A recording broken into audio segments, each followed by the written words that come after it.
Sí, dende Votares en Común imos a apoiar, como non podía ser de outra forma, esta moción. Todo o que sea compromisos contra a violencia machista, aí estaremos nós. Tamén facer unha reflexión, como xa fixemos en plenos pasados, a todos os homes que fomos ou somos cómplices das violencias machistas, que non nos posicionamos como deberíamos en moitos dos foros que vemos e que vivimos día a día nese pacto non escrito que se chama patriarcado.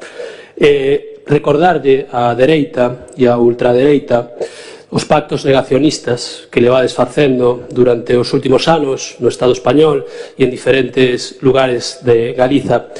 É importante non colocarse de lado ante isto e, sobre todo, é importante non negar o discurso. Eu que falo con moitos adolescentes e que levo 8 anos traballando con eles e con elas estes temas nas aulas, sinto como o discurso negacionista permeou a nosa sociedade, como se legitimou todos aqueles posicionamentos inxustos contra as nosas compañeiras. Isto non é casual.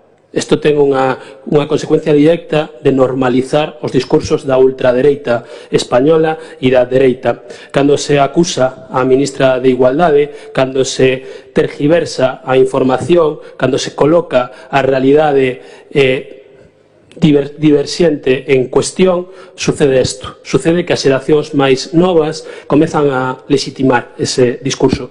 A nós nos gustaría saber que fixo a Concelleira de Igualdade desde que chegou a este Concello en materia de prevención de violencias machistas e nos gustaría saber que vai a facer daqui en diante. O denunciamos no primer pleno, o denunciamos outro día no pleno extraordinario de organización. Votares en Común considera que unha área como a de igualdade, que é fundamental para o devenir do noso Concello, debería ter dedicación exclusiva e non debería estar en mans dunha persoa que legitimamente ten a súa profesión no centro de saúde. Nos gustaría que cambiara esa realidade e que realmente se colocaran os servizos sociais e a igualdade como prioridade. Tamén recordarlle ao Bloque Nacionalista Galego que seguramente no profundo estamos moi de acordo, pero no concreto que nas anteriores legislaturas se negociou unha RPT, é dicir, que traballadores e que traballadoras iba a contar o Concello e, desgraciadamente, en materia de igualdade, en concreto no Centro de Información Municipal da Muller, só contamos con 2 profesionais. Se podería ampliar.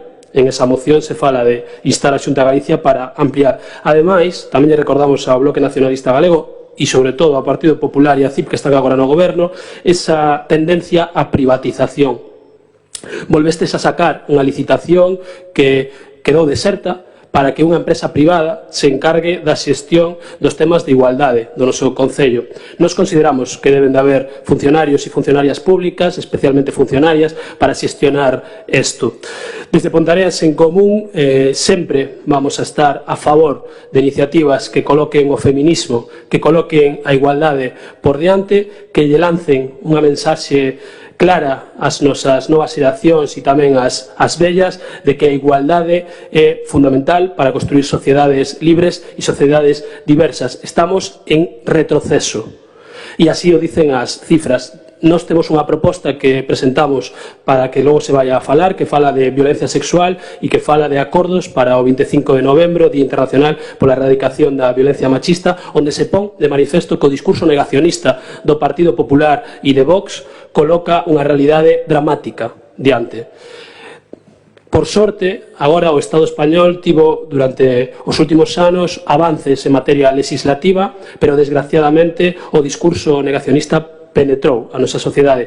Me gustaría que rectificárades e que vos posicionárades claramente a favor do feminismo e a favor das loitas feministas, e así, yo digo directamente á Concelleira de Igualdade, me gustaría coñecer a túa posición sobre estes temas e que digas claramente cal é o teu modelo de política en materia de igualdade. Por lo momento, nada máis.